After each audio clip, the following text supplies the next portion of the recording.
तो सभी को नमस्कार। मैं Rajesh Lakhera, assistant professor, government college. आज अपना जो टॉपिक है वो है क्वांटम लब्धि यानी कि क्वांटम यील्ड। क्वांटम लब्धि को अपने थोड़ा सा सामान्य एग्जाम्पल से इस प्रकार से समझें कि कई बार क्या होता है, जब हम सुबह सोए हुए होते हैं तो अपने लिए एक गिलास यानी कि एक कप चाय आती है। जैसे मान लो कि ये हम सोए हुए हैं और ये मान लो कि ये अपने सोए हुए थे, तो अपने लिए क्या आई, एक गिलास चाय आई। चाय पीकर अपने क्या किया, उठ गए हैं। तो यानी कि अब यहां पर एक क्रिया कारक, ये चाय को आप फोटोन मानो या फिर अपने ऐसे कह दे क्वांटा।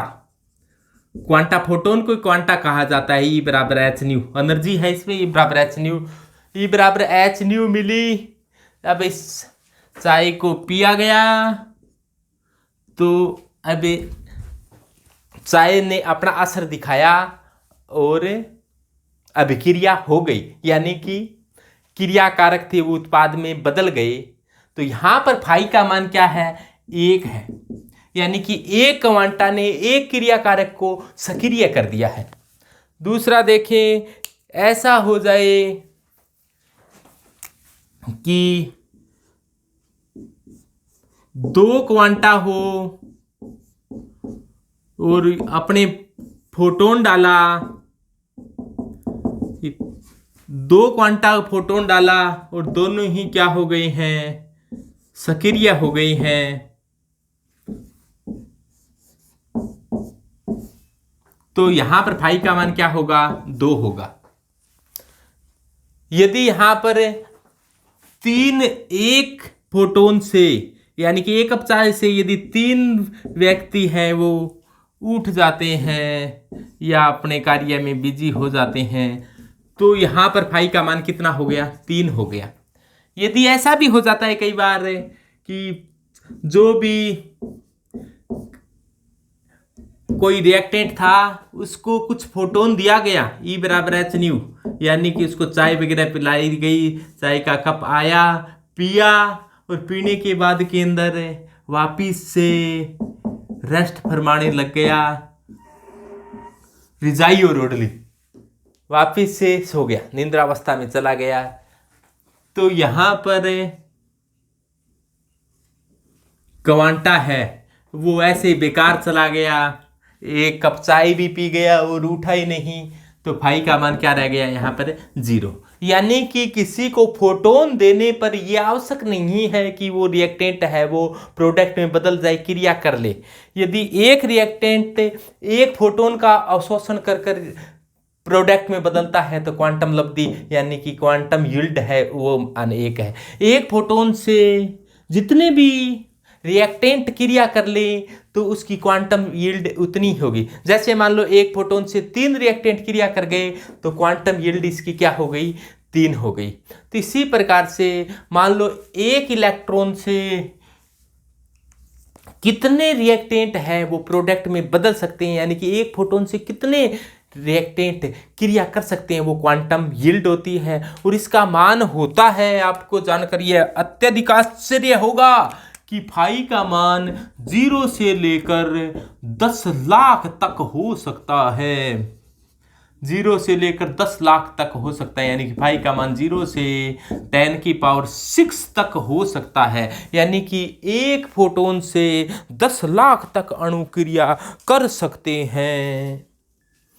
तो क्वांटम लब्धि यानी कि क्वांटम दक्षता को इस सूत्र की सहायता से दिया जा सकता है कि दिए गए समय में क्रिया करने वाले अणुओं की संख्या, दिए गए समय में क्रिया करने वाले अणुओं की संख्या और उसी समय में अवशोषित क्वांटा की संख्या या अवशोषित फोटोन की संख्या। जैसे मान लो कि आप 100 क्वांटा का क्या हुआ है, अवशोषण हुआ है, और मान लो 500 क्रिया कारक क्रिया कर गए हैं, तो क्वांटम दक्षता कितनी हो जाएगी, 500/100 यानी कि 5 हो जाएगी।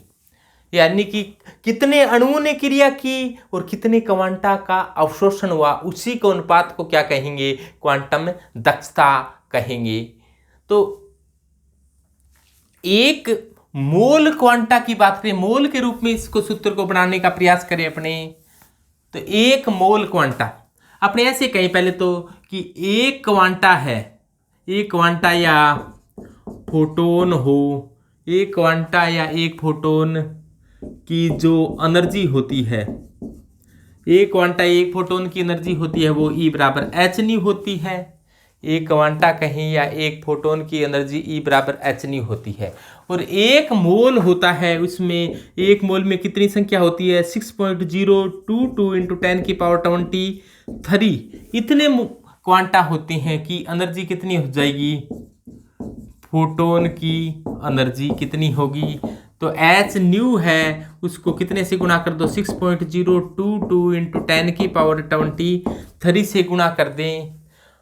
h का मान आप जानते हो, h का मान कितना होता है, ये h न्यू है और न्यू की जगह आप क्या लिख सकते हो, c/λ लिख सकते हो। h का आप मान जानते हो कि कितना होता है, 6.022 × h प्लांक कांस्टेंट है जिसका मान आप जानते हो 6.626 × 10⁻34। c का मान कितना होता है, 3 × 10⁸। H Planck constant 6.626 × 10⁻34 joule into second, C का 3 × 10⁸। और एक मोल के लिए निकाला है तो इतना हो जाएगा, अपॉन क्या है, ये लैम्डा है। तो इनकी जो एक मोल क्वांटा की जो एनर्जी आती है, तो इनका जो कैलकुलेशन कर कर देखोगे तो जो ये मान आता है वो आता है ये 11.97 जूल अपॉन क्या है, लैम्डा। तो इनकी कैलकुलेशन करोगे तो ये आएगा 11.97 11.97 अपॉन लैम्डा, मात्रा किस में आएगा, जूल प्रति मोल। यानी कि एक मोल क्वांटा के अंदर इतनी ऊर्जा होती है। तो क्वांटम में लब्धि है, क्वांटम लब्धि क्या होती है कि जैसे अपने कितने क्वांटा डाले और कितने क्रियाकारक क्रिया कर गए, यानी कि एक क्वांटा से कितने क्रियाकारक क्रिया कर जाते हैं, उसको क्वांटम लब्धि कहा जाता है। अपने ज़्यादातर बातें मोल में बताई जाती है, तो एक मोल क्वांटा डालें उसी समय में अवशोषित फोटोनों के, अपने इसको थोड़ा चेंज कर दें अब सूत्र को, मोलों की संख्या में दिए गए समय में क्रिया करने वाले अणुओं के मोलों की संख्या मोल के रूप में ले तो कितने अणुओं के कितने मोल क्रिया कर गए, और उसी समय में अवशोषित फोटोनों के मोलों की संख्या, फोटोन या क्वांटा के मोलों की संख्या। और एक मोल क्वांटा होता है, एक मोल क्वांटा के अंदर जितनी भी ऊर्जा होती है उसको E बराबर h न्यू होता है। एक क्वांटा की ऊर्जा E बराबर h न्यू होता है, तो एक मोल में नंबर ऑफ आवगार्दो संख्या के बराबर क्वांटा होते हैं, तो एक मोल क्वांटा की ऊर्जा हो जाएगी Na/h न्यू की जगह आप c/λ Na का मान रखो, Na का मान ये होता है 6.022 × 10⁻23, h का मान 6.626 × 10⁻34, c यहाँ पर प्रकाश का वेग है जिसका मान रख दिया। तो इसकी कैलकुलेशन करेंगे तो ये जूल प्रति मोल आएगा, यानी कि एक मोल क्वांटा के अंदर ऊर्जा होती है, ये एक मोल क्वांटा के अंदर की एनर्जी है, एक मोल क्वांटा के अंदर इतनी एनर्जी होती है। तो एक मोल क्वांटा में जितनी भी एनर्जी होती है उसको आइंस्टाइन कहा जाता है। तो क्रिया करने वाले मोलों की संख्या और उसी समय अवशोषित फोटोन के मोलों की संख्या, और एक मोल फोटोन को क्या कहा जाता है, एक आइंस्टाइन कहा जाता है। तो उसी समय अवशोषित आइंस्टाइन की संख्या। तो आइंस्टाइन क्या होता है, एक मोल फोटोन एक मोल फोटोन के अंदर जितनी एनर्जी होती है उसे अपने आइंस्टाइन कहा जाता है। अब अपने जान गए कि एक मोल फोटोन, दोबारा से ध्यान दें कि एक मोल फोटोन है, एक मोल फोटोन को की ऊर्जा होती है, एक मोल फोटोन की ऊर्जा को क्या कहा जाता है? एक आइंस्टाइन कहा जाता है। एक मोल फोटोन की ऊर्जा को क्या कहा जाता है? आइंस्टाइन कहा जाता है। अब हम जानते हैं कि अपना जो दृश्य प्रकाश होता है, दृश्य प्रकाश में कितने रंग होते हैं? वीव गयोर होता है, यानी कि violet, indigo, blue, green, yellow, orange, red. जो ये कलर होता है वोयलेट का वो 400 नैनोमीटर यानी कि 4000 एंगस्ट्रम से शुरू होता है वोयलेट कलर, और रेड कलर होता है वो 8000 एंगस्ट्रम तक होता है। तो ये सूत्र होता है। अपने ये देखा कि जो एनर्जी आई है, ऊर्जा है एक मोल क्वांटा की, वो एक आइंस्टाइन, यानी कि अपने ऐसे कहते हैं एक आइंस्टाइन की ऊर्जा कितनी बताई गई है? एक आइंस्टाइन की ऊर्जा बताई गई है 11.97 अपॉन लैम्डा, ये आई है जूल में। अब वोयलेट कलर का लैम्डा होता है वो 4000 एंगस्ट्रॉम होता है, और रेड कलर का जो लैम्डा होता है वो 8000 एंगस्ट्रॉम होता है। तो अपने ऐसे कर सकते हैं कि 11.97 अपॉन, अपने सबसे पहले बात करें वोयलेट कलर के लिए, तो वोयलेट कलर के लिए यहाँ पर लगाना होगा अपने को 4000 एंगस्ट्रम का अर्थ 10 की पावर -10 होता है। 10 की पावर -10 को ऊपर ले जाओगे तो ये जितनी भी एनर्जी आएगी वो क्या होगी? वोयलेट रंग के एक मोल क्वांटा की एनर्जी होगी। तो वोयलेट रंग के एक क्वांटा की ऊर्जा आप आसानी से यहाँ से ज्ञात कर सकते हैं।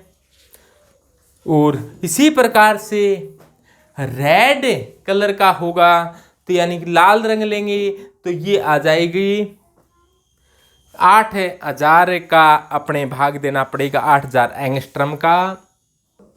तो आप देखो इसमें यदि वोयलेट कलर हो तो वोयलेट कलर की जो लैम्डा होती है वो 4000 एंगस्ट्रम होती है। तो ये एक आइंस्टाइन की ऊर्जा को अपने ज्ञात किया था। एक आइंस्टाइन कहा जाता है, एक मोल फोटोन के अंदर जितनी एनर्जी होती है उसे एक आइंस्टाइन कहा जाता है। और एक आइंस्टाइन की एनर्जी होती है 11.97 अपॉन लैम्डा। लैम्डा यहाँ पर वोयलेट कलर के लिए 4000 एंगस्ट्रम है। 4000 एंगस्ट्रम को मीटर में बढ़ाएं तो 10 की पावर -10 हो जाएगी। 10 की पावर -10 को ऊपर ले जाएंगे तो क्या आ जाएगी? 10 की पावर -10 को मैं ऊपर ले जा रहा हूँ तो ये क्या हो जाएगा? 10 की पावर +10 हो जाएगी। और ये 3 0 है, इसको हटा देंगे तो क्या बचेगी? 10 की पावर 7 बचेगी। और इसमें इसका भाग देंगे तो ये आएगा 4 2 8 2.99 इंटू 10 की पावर 7। और ऊर्जा किस में आ गई? जूल में, यानी कि जूल प्रति मोल। एक मोल वोयलेट कलर के यानी कि 4000 एंगस्ट्रम वाले फोटोन, एक फोटोन को अपने इस प्रकार से दर्शाते हैं। ऐसे कितने फोटोन हो, यानी 6.022 इंटू 10 की पावर 23 फोटोन हो तो इसकी जो एनर्जी आएगी वो कितनी होगी? 2.99 इंटू 10 की पावर 7 जूल एनर्जी होगी। यदि ऐसे रेड कलर के फोटोन हो, यानी कि ऐसे फोटोन वोयलेट कलर के न होकर ये रेड कलर के फोटोन होते, यानी कि रेड फोटोन का अर्थ है कि लैम्डा कितनी है? 8000 एंगस्ट्रम है। और लैम्डा 8000 एंगस्ट्रम है तो एक आइंस्टाइन है कि एनर्जी कितनी होगी? 11.97 अपॉन लैम्डा। तो लैम्डा का मान कितना रखो आप? 8000 एंगस्ट्रम का मतलब 10 की पावर -10 है, ऊपर ले जाओगे तो क्या हो जाएगी? 10 की पावर +10 में हो जाएगी। और ये 3 0 है, 3 0 ऊपर कम हो जाएगी, बचेगा 8 का भाग दोगे तो ये आ जाएगा 1.49। 1.49 इंटू 10⁷ जूल। तो 1 मोल रेड फोटोन की एनर्जी होती है 1.49 इंटू 10⁷ जूल। क्वांटम लब्धि ज्ञात करने के लिए एक उपकरण काम में लिया जाता है, जिसमें एक क्या होता है, स्रोत होता है। स्रोत से लाइट है वो आती है, आगे एक लेंस लगा दिया जाता है। लेंस के आगे क्या लगाया जाता है, एक स्लिट लगाया जाता है, जिससे इसके आगे एक मोनोक्रोमीटर लगाया जाता है। मोनोक्रोमीटर निश्चित तरंग दैर्घ्य के प्रकाश को जाने देता है, यानी कि ये प्रकाश को मोनोक्रोमीटर निश्चित प्रकाश को ही बाहर निकलने देता है। इसके आगे एक स्लिट और लगी होती है, इसके आगे क्या लगा होता है, लेंस लगा होता है। इसके आगे अभिक्रिया सेल होता है, यानी कि जिस पदार्थ की रिएक्शन करानी होती है उस पदार्थ को इसके अंदर भर लिया जाता है, और ये क्या है, एक अभिक्रिया सेल है। और आगे कोई सह सूचक लगा होता है जिसे डिटेक्टर कहा जाता है। तो ये डिटेक्टर क्या करता है, पता लगाता है कि क्वांटम लब्धि कितनी है। डिटेक्टर क्या कर सकता है, पढ़ सकता है। अभिक्रिया सेल आजकल नए नए डिजाइन के आने लगे हैं, जैसे इस प्रकार का कोई सेल हो, इस प्रकार का हो, इस प्रकार का हो, यानी कि नए नए डिजाइन का अभिक्रिया सेल। और कुछ नहीं है कि जैसे कांच की एक शीशी बोतल होती है, कांच का एक पात्र होता है, जिस प्रकार से अपने नैन पॉलिश आती है, नैन पॉलिश का जो कांच का एक पात्र होता है, उसी प्रकार से अलग अलग डिजाइन के पात्र है ये। तो आप मन चाहे डिजाइन यहाँ पर काम में ले सकते हो। तो ये क्वांटम दक्षता, तो क्वांटम दक्षता ज्ञात करने की प्रोसेस है, इसको अपने पढ़ेंगे। तो ये इसमें एक निश्चित क्रम होता है, तो इसकी प्रोसेस क्या होती है इसको समझो। क्वांटम दक्षता कैसे ज्ञात की जाती है। तो क्वांटम दक्षता का प्रायोगिक निर्धारण है, उसको प्रायोगिक निर्धारण करने के लिए एक उपकरण काम में लिया जाता है, जिसके अंदर इस प्रकार से लगा हुआ होता है। सबसे पहले बताइए आपको क्या क्या लगा होता है, कि एक स्रोत होता है, ये प्रकाश स्रोत बोलते हैं। प्रकाश स्रोत के रूप में आप सूर्य ले सकते हैं, सूर्य का प्रकाश हो सकता है, या मरकरी कोई sodium lamp, mercury lamp, arc. इसके आगे कोई लेंस लगा होता है, लेंस से होकर गुजारा जाता है इसके प्रकाश को। और लेंस, उत्तल लेंस क्या करता है, प्रकाश को केंद्रित कर देता है और स्लिट में से गुजरता है। उसके आगे मोनोक्रोमीटर लगा होता है। मोनोक्रोमीटर क्या करता है, नाम से स्पष्ट है, मोनोक्रोमीटर, क्रोम का अर्थ होता है रंग, एक निश्चित रंग को तो जाने देता है, बाकी रंगों को क्या कर लेता है, रोक लेता है। मोनो का मतलब एक, यानी कि एक निश्चित तरंग दैर्घ्य की विकिरण को जाने देगा, बाकी को रोक लेगा। इसके आगे वापिस से स्लिट लगी होती है कि कोई और अन्य प्रकाश इसके अंदर से न आ जाए, स्लिट लगी होती है। इसके आगे फिर वापस से लेंस लगाया होता है। ये अभिक्रिया सेल होता है, जिसके अंदर ही इन फोटोनों को गुजारा जाता है। यहाँ पर इस फोटोन की उपस्थिति में यहाँ पर अभिक्रिया होती है, और इसके आगे अभिक्रिया होती हुई है तो यहाँ पर कुछ तरंग दैर्घ्य का, कुछ प्रकाश के फोटोनों की ऊर्जा का अवशोषण कर लिया जाता है, और इसके पश्चात यहाँ से होते हुए डिटेक्टर तक पहुँचता है प्रकाश। और डिटेक्टर क्या करता है, इसको डिटेक्ट करता है, यानी कि पता लगाता है कि कौन से लैम्डा पहुँचे हैं और कौन सी प्रकार की लैम्डा का अवशोषण हो गया है, कौन सी तरंग का अवशोषण हो गया है, तो इसके आधार पर डिटेक्टर क्या करता है, डिटेक्ट करता है, पढ़ता है कि, तो इसके आधार पर क्वांटम लब्धि का पता लग जाता है कि कितने फोटोन हैं वो अपने ने भेजे थे, और कितने फोटोन हैं वो यहाँ पर क्रिया कारकों को क्रिया कराने के काम आए हैं,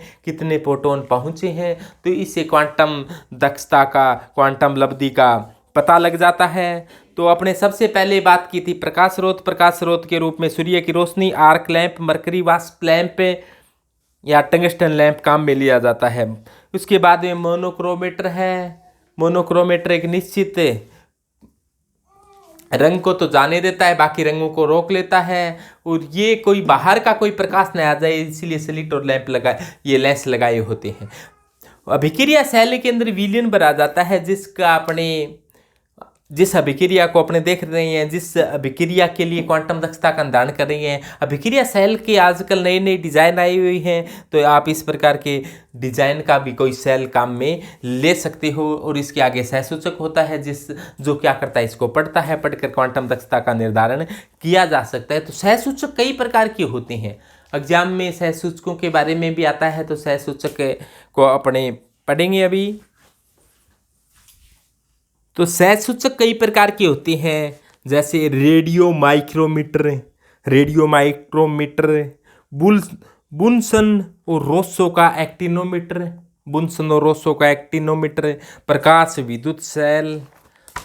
विद्युत सेल, थर्मोपाइल यानी कि थर्मोकपल। तो ये क्या होते हैं, इनके बारे में अध्ययन करेंगे।